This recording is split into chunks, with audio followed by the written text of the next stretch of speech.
Hi YouTube, Darth here. This is Over Your Shoulder, a series where I follow unsuspecting players and give what is usually unsolicited advice. Why do I do this? Well, I like to follow players and see what makes them great, what they do well, maybe not so well, or give advice on the things that they can work on. Today's victim is APsay123, a community member and a great teammate who I played with on a few occasions. From his stats we can see that there might be a few things to work on, and today I'm going to follow over his shoulder and talk about all the good things, bad things, and things I might do differently. Be sure to keep a keen eye on what goes right and wrong in this round as I follow over APsay's shoulder.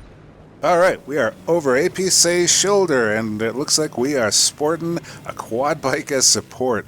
Kind of a rough round last time, pulling out the UCAV, see what kind of damage we can do. Plenty of bad guys over there. This is not going to be a viable strategy come next patch, simply because of all the changes we're going to get. Looks like we got a nice little explosion there. Let's see how many we picked up. Got the triple. I'd probably bail out from, I don't know. Anyway, I'm back on the bike. Let's see where we're heading. Obviously a lot of enemies heading over there to Delta. I'd probably be thinking about getting off this bike, simply because he seems to be Miss Daisy, from driving Miss Daisy, and incapable of driving. Manages to pick up that guy there. Gets taken out by a lucky M249. So a decent start there. Probably could have done a little bit better if you'd done a little bit more body preservation there and gotten off the bike just a bit earlier. Good opportunity here to get this tank by dropping down some C4. I see we have it on our person. Looks like there's plenty of enemies here. I definitely would have turned around and inspected the situation going on there. Definitely could have picked up that tank kill, but now he's drawing the attention of infantry. So he's going to have a little bit of his work cut out for him. Might still be able to get up on this guy. All you need is two. And that'll do it. And do you remember that guy we forgot? Well, he didn't forget you. Taking a quick look at the kit setup on APsay, it looks like we have the M249, the Cobra, the tri-beam laser, the suppressor, and a bullet in the head. Alright, looks like we were waiting on the tank. Let's check out our tank loadout this time. We have the sabot shell, canister shell, my favorite, reactive armor, active protection, and zoom optics. The sabot shell will make him a little bit more effective at range, while the canister shell will give him that up-close killing power. I might have actually switched to the AP shell just to get a little bit more splash damage on infantry on this map. Looks like we're being pretty careful here, not exactly sure why.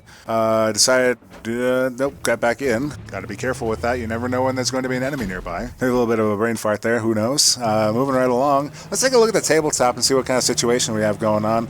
Pretty even right now between the US and Chinese teams. It looks like the Chinese team has been a lot more contained than they were the last round. The last round was kind of a blowout. Taking a little bit slow here. I'd probably work this centerpiece here to try and pillar that tank over there. Looks like our infantry took it out no matter what. Still have lots of infantry over there to the right that aren't spotted that we missed. Probably be a better idea to back up a little bit here and take out the enemy. Might be a good spot here to use explosives to hit guys behind that wall instead of going for the canister shot. Managed to kill that guy, got out for some reason, not sure exactly why.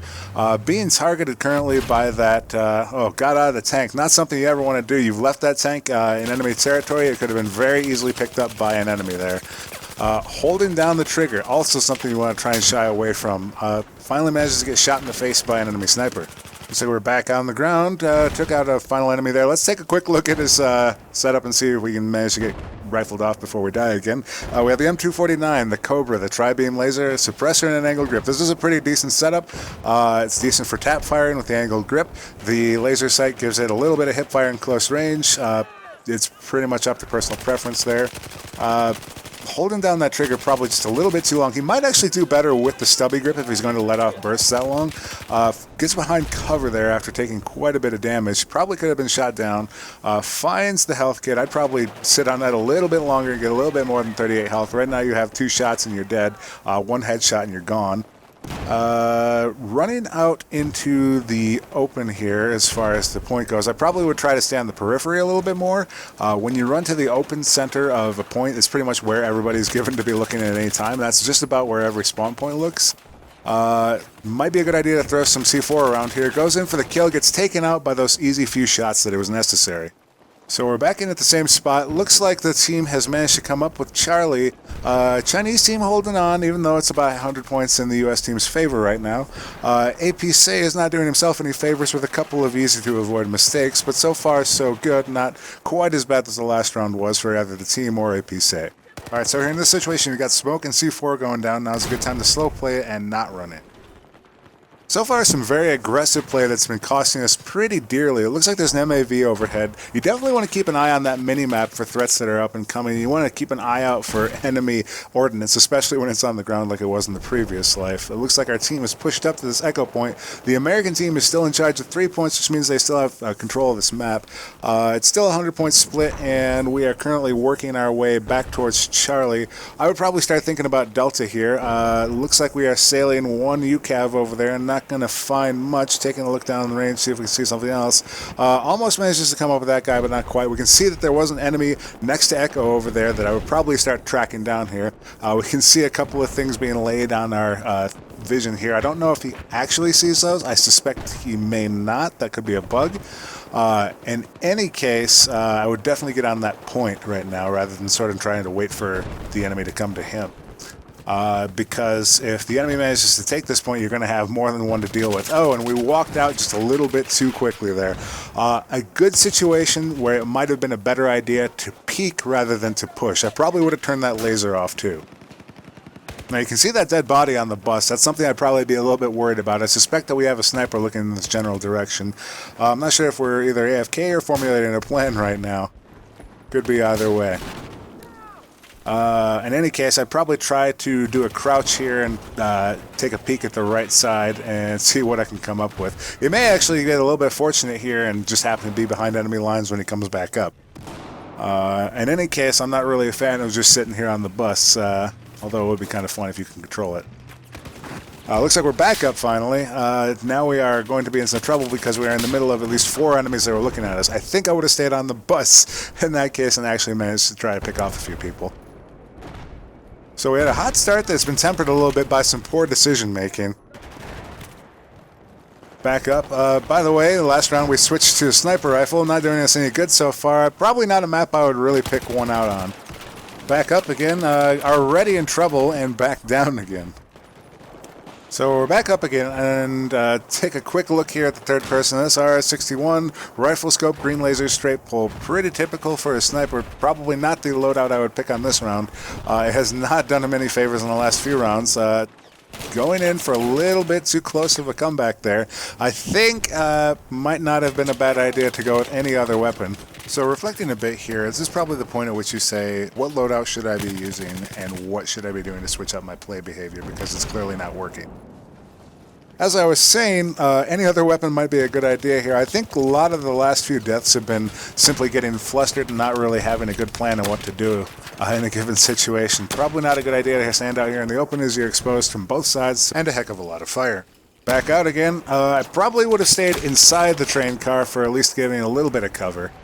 Alright, repeating the same mistake for the third time. Thankfully no enemies here to catch you. Maybe a little bit aggressive there with the tanker. Speaking of tanker, that tank in the middle of the map might be easy pickings, but I would definitely get on this point first and try to take it from the enemy team. The sensor ball probably going to be a little bit of a help. Maybe not here in the middle. I might try to throw it the periphery where you can actually manage to get a couple of blips if you get a respawn or two. Catches a couple guys here on the mini-map, takes a shot, misses. Probably a premature reload right there, might have gotten him in trouble. Looks like his enemy teammates took care of the problem though. Currently the game has gotten turned around in favor of the Chinese team. Not a whole lot going on for the US in the last few minutes of this game. Looks like we might have a 4 cap on the part of the Chinese team. Currently working our way towards Charlie, although Echo is a little bit closer. I'd probably go for that tank kill there. It looks like that tank is not paying attention. It's always important to keep your goals in mind, but at the same time, always keep an eye on the minimap because it'll always tell you of danger and where you should definitely not be. Still going with the SR-61. In this case, I probably would have picked a carbine if I was going to stick with the Recon class, simply because there's only a few places where that sniper rifle will really come in handy, and that was not necessarily one of them. So we're back in the building on our squad mates here. Probably time to get out of that building because it looks like it's about to come down. Caught in the crossfire here, goes right into the building at the wrong time. Back up at the same point, taking a few long shots here. No reason to not take your time with this. You got a couple of easy shots there. Taking cover, not sure why, might be being distracted. So let me use this time to talk about a few things I've already seen with this round.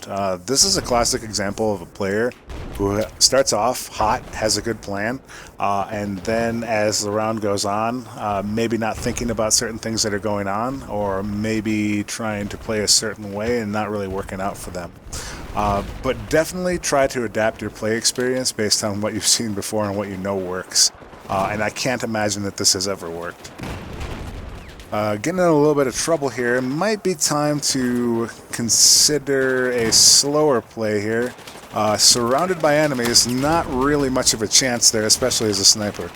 So we came back up. Probably would have been a better spot to have the M249 that you had earlier. Not really sure what we're thinking of getting out of that.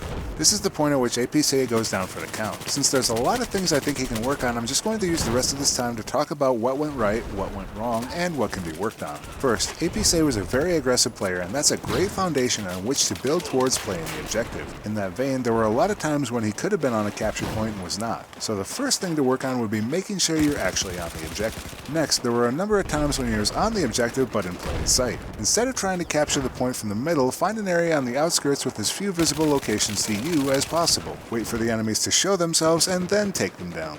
Once you have a good idea of the situation, then you can go hunting. Primarily, the times APsay got himself into trouble could have been avoided with a touch more situational awareness, especially when it comes to the minimap. When I'm playing, my eyes are constantly shifting from my soldier's perspective to my minimap. This awareness doesn't just apply to when I'm living.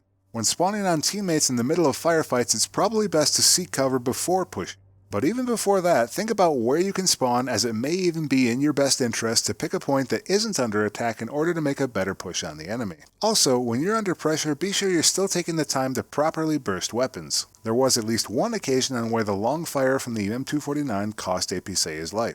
Finally, when the game starts to turn against you, you absolutely have to stop and consider your best option. Often when I get heated, I'll think about how I can take out the last enemy that killed me rather than the bigger picture. This may be why APsay got stuck in Recon mode for far too long in this game. At the very least, that loadout cost him dearly. All these things add up pretty quickly, but they're easy enough to overcome. That's it for this episode of Over Your Shoulder. If you'd like to be featured on a future episode, be sure to send me your Battlelog information either below, on Twitter, or on Facebook. If you're new around here, take a look at my channel and please consider subscribing.